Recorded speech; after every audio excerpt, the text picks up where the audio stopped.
Hi! Hello! నమస్తే అండి. Welcome back to our Vidya's cookery.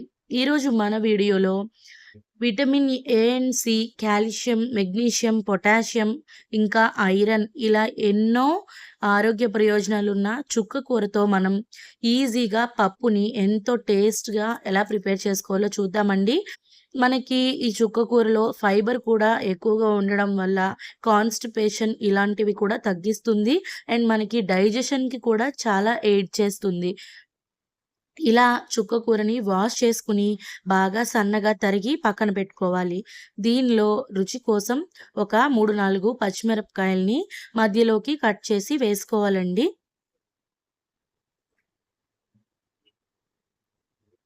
ఇప్పుడు మనం దీని ప్రిపరేషన్ కోసం ఒక కుక్కర్‌లో మనకి కావలసినంత ఒక గ్లాస్ దాకా కొలత పెట్టుకొని పప్పుని తీసుకుందాము.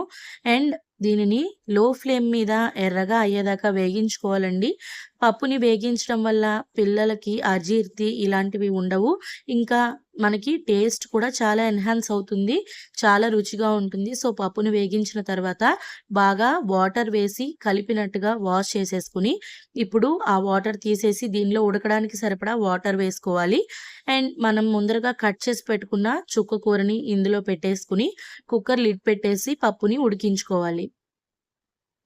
మనం పచ్చిమిర్చి, కారం తగ్గించుకునేటట్లయితే పచ్చిమిర్చిని ఎక్కువ వేసుకోవచ్చండి. లేదు ఎండు కారం వేసుకుందాము అనుకుంటే పచ్చిమిర్చి కొంచెం తగ్గించుకోవాలి. ఇలా చుక్క కూర వేసేసిన తర్వాత ఉడకడానికి సరిపడా వాటర్ వేసుకొని దీనికి కుక్కర్ లిడ్ పెట్టేసి ఒక 3-4 విజిల్స్ దాకా మీడియం ఫ్లేమ్ మీద కుక్ చేసుకోవాలి.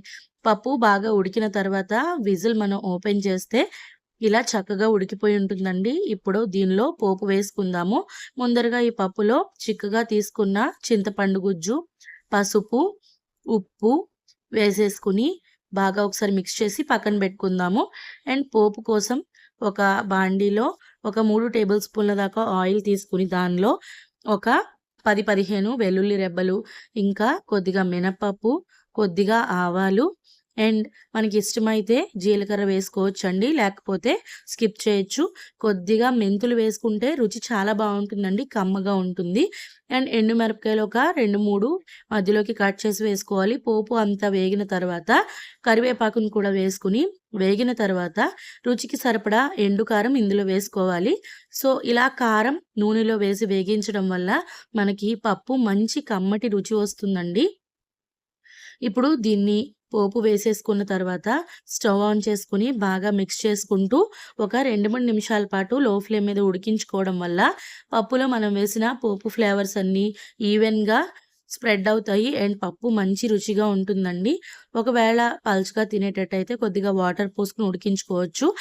కానీ చుక్కకూర పప్పుని ఈ కన్సిస్టెన్సీలోనే మనం సర్వ్ చేసుకుంటే ఎంతో టేస్టీగా, రుచిగా ఉంటుంది. అండ్ ఎన్నో ఔషధ గుణాలుండి చాలా హెల్తీ అయిన ఈ పప్పుని మీరు కూడా ఒకసారి ట్రై చేయండి.